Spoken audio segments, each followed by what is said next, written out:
হবে যদি হবে না মুসা নবীর উম্মত অবাক হলেন, তাই না? কি বলে, হ্যাঁ এরকম অনেক রাত আছে। শবে বারাতের রাত আছে না নাই? শবে মেরাজের রাত আছে না নাই? ঈদুল ফিতরের রাত আছে না নাই? ঈদুল আজহার রাত আছে না নাই?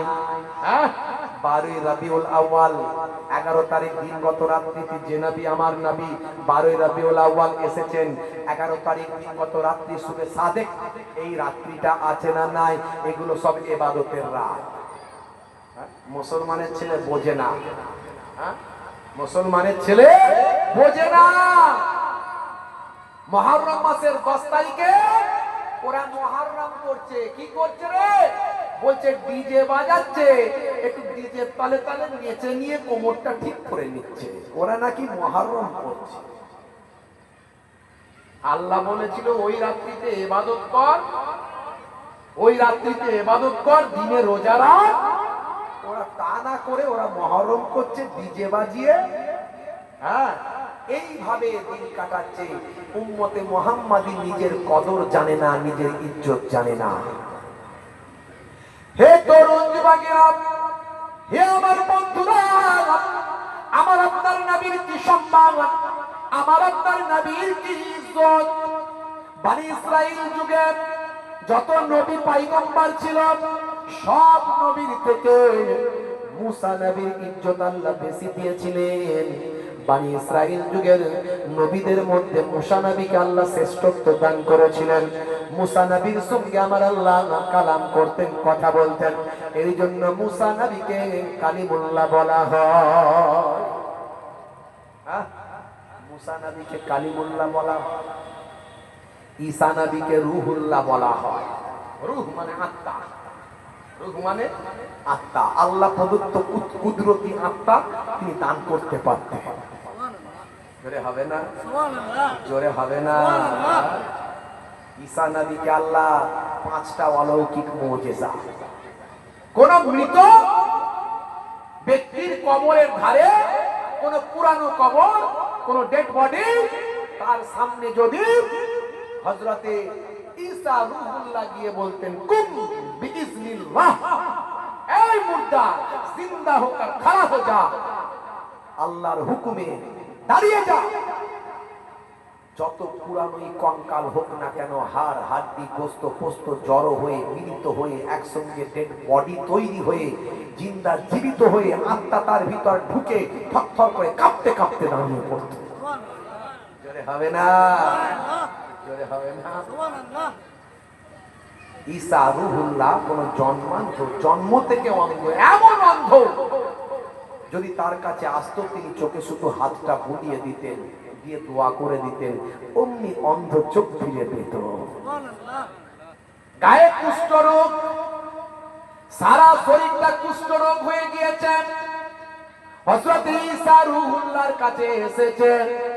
হযরত ঈসা রূহুল্লাহ আর গায়েতে একবার হাতটা বুলিয়ে দিতেন, দেবার সঙ্গে সঙ্গে তৎক্ষণাৎ শরীরটা কুষ্ঠরোগ থেকে ভালো হয়ে যেত। হযরত ঈসা রূহুল্লাহ মাটি দিয়ে যখন কোন পাখি তৈরি করতেন, পাখি তৈরি করার পরে মাটি দিয়ে বালি দিয়ে পাখি তৈরি করার পরে তার ভিতরে রূহটা দান করতেন, পাখি জিন্দা জীবিত হয়ে উড়ে চলে যেত।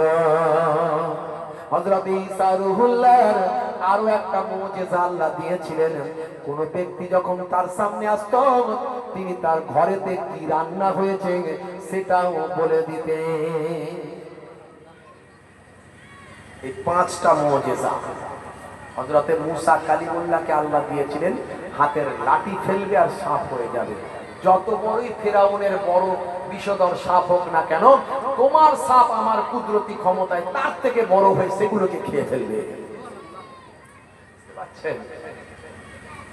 ওই লাঠি দিয়ে অনেক কাজ মুসা নবী। আর হাতটা এরকম করে গোল করে একবার যদি ঘোরায়, ওই যতটা ঘোরালো সূর্যের মতো আলো করতে লাগলো। জোরে বলুন সুবহানাল্লাহ। হযরতে সুলাইমান আলাইহিস সালামকে আল্লাহ এত বড় ক্ষমতা দিয়েছিলেন, বাতাস সুলাইমান নবীর কথা শুনতো, আমার সৈন্যদের নিয়ে অমুক জায়গায় নিয়ে চলো, হে তরুণ যুবকেরা, 12,000 সৈন্য নিয়ে তাখ্তের উপর বসতেন সুলাইমান নবী, আর বাতাসকে নির্দেশ করতেন অমুক জায়গায় নিয়ে চলো। এমন সময় দেখতে পাওয়া যায় বাতাস ঘূর্ণি ঝড় হয়ে সেখান থেকে হাওয়াতে 12,000 সৈন্য সহ সেই সিংহাসন, সেই তাককে নিয়ে উড়িয়ে সেই জায়গায় গিয়ে হাজির করে দিত। সুলাইমান নবীকে আল্লাহ অনেক ক্ষমতা দিয়েছেন। সুলাইমান নবীকে আল্লাহ অনেক ক্ষমতা দিয়েছিলেন, যে থেকে শুরু করে এমনকি পঙ্খিরাজ ঘোড়া, উড়ন্ত ঘোড়া সুলাইমান নবীর ভাই আমার ওই যে সৈন্যদের তালিকায় এসেছিল, সৈন্যদের নিয়ে যাওয়ার জন্য সুলাইমান নবীকে পঙ্খিরাজ ঘোড়া পর্যন্ত আল্লাহ দিয়েছিলেন। কোরআনে আয়াত এসেছে, সেই ঘোড়াগুলোকে একসময় বিকালবেলা নবী সুলাইমান আলাইহিস সালাম বড় আদর করছে। পঙ্খিরাজ ঘোড়া তো উড়ন্ত ঘোড়া, বুঝতে পারছেন? হ্যাঁ, সেসব বিলুপ্ত হয়ে গেছে, আর নাই বাপ। তো পঙ্খিরাজ ঘোড়া, উড়ন্ত ঘোড়া দেখতে বড় সুন্দর। সুলাইমান নবী বিকালবেলা হাত বোলাতে বোলাতে আসরের নামাজ কাজা হয়ে গেছে। আসরের নামাজ কাজা হয়ে গেছে। কেমন নামাজের মহাব্বত! আমার আসরের নামাজ কাজা হয়ে গেছে, এই একটাও উড়ন্ত ঘোড়া আমি আর রাখবো না, সব চলে যাও, সব ত্যাগ করে দিন। এক রাওয়ায়াতে এসেছে সব কটাকে জবা করে দিন, না এ আমার আর লাগবে না। বুঝতে পারছেন কেমন নামাজের মহাব্বত? একটু চিন্তা করুন। আর আমাদের নামাজ কোনটা দিয়ে যায়, কোনটা দিয়ে আসে, কোনটা দিয়ে আজান হয়, কিন্তু বুঝতেই পারি না। নামাজের প্রতি আমাদের অবহেলা। ফাওয়াইলুল লিল মুসাল্লিন, আমার আল্লাহ কোরআন মাজিদে বলেছেন ওই সমস্ত নামাজীরা ধ্বংসপ্রাপ্ত হবে যারা তাদের নামাজের ব্যাপারে অবজ্ঞা করে, অবহেলা করে। আর নামাজ না পড়লে তাহলে কি হবে বুঝতে পারছেন? নামাজে ঢিলেমি দিলে যদি এত বড় আল্লাহ শাস্তি নির্ধারণ করছে, তাহলে নামাজ ছেড়ে দিলে কি হবে?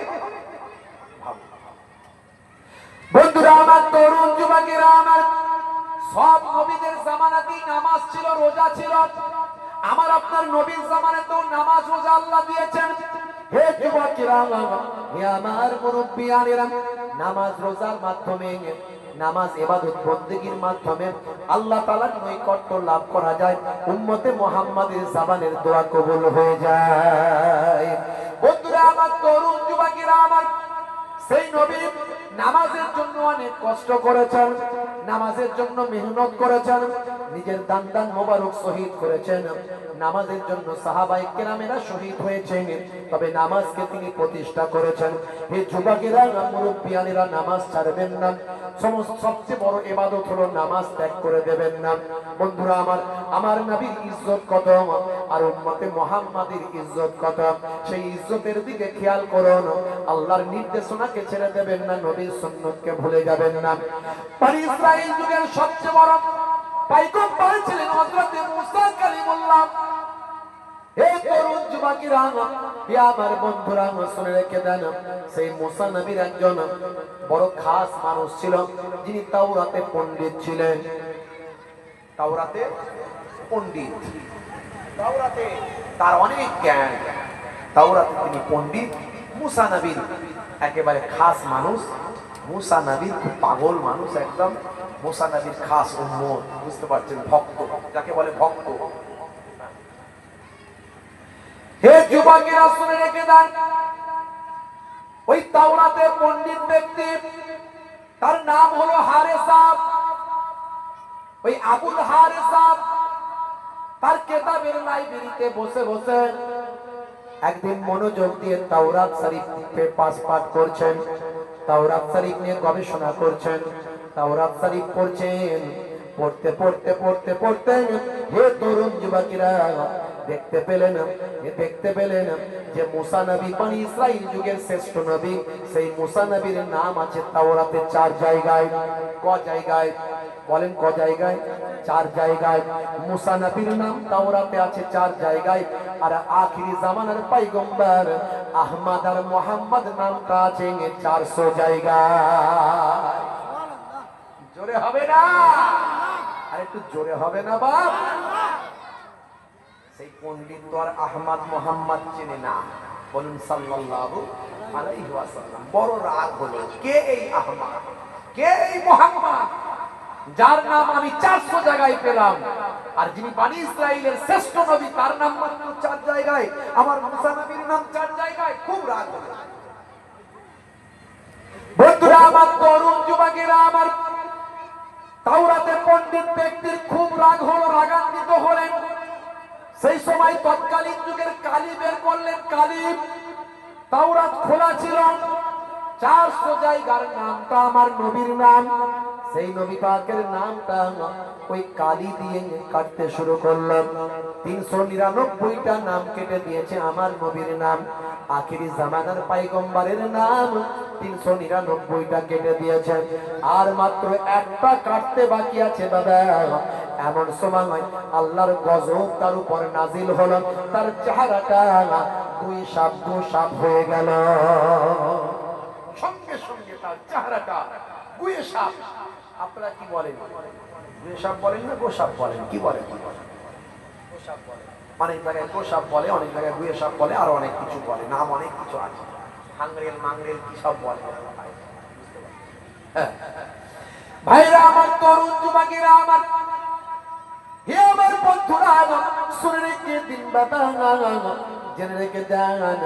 ওই পণ্ডিত বুঝতে পারলো আহমদ মোহাম্মদ নামটা কোনো সাধারণ ব্যক্তির নাম নয়, নিশ্চয়ই নামের অনেক মর্যাদা, কিন্তু আমি তো জানি না, আমার তো সে জ্ঞান নাই। যা হবার হয়ে গেছে, আমার চেহারাটা এখন তো বিরাট বড় একটা গুইসাপ হয়ে গেছে। তরুণ যুবকেরা লাইব্রেরি থেকে বেরিয়ে 4 হাত পায়ে হামাগুড়ি দিয়ে চলতে শুরু করলাম। আর 2 পায়ে চলার ক্ষমতা নাই, 4 হাত পায়ে হামাগুড়ি দিয়ে চলতে লাগলাম। চলতে চলতে তার বাড়িতে যখন এসে পৌঁছালাম, রাতের বেলা বাড়িতে বিরাট বড় একটা গুইসাপ ঢুকছে দেখে তার স্ত্রী ভয় পেয়ে গেল। আরে বাপরে বাপ, সর্বনাশ, কোথা থেকে এত বড় গুইসাপ এলো?